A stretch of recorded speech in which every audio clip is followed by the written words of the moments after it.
Pastor Kanyari kuchoma nyama wa kanisa, ndugu yangu. Si ndio? How is that possible? Hata ugali angeweka hapo na kachumbari.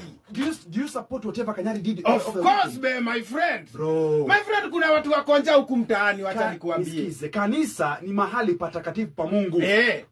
How can you do that? Sasa kama mnaambiwa binguni mtaenda mkule nyama na asali, mbona msianze kukula kwa nyisa nyama, ugali na kachumbari? Mbinguni ni mbinguni. Maybe that's what he called burnt offering. I don't know.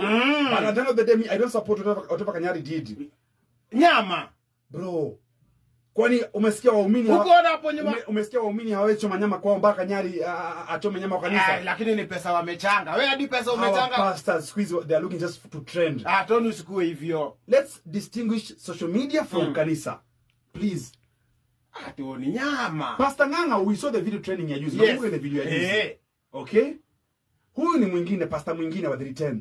I mean, unajua 310 ili trend mpaka wakaitolea unga.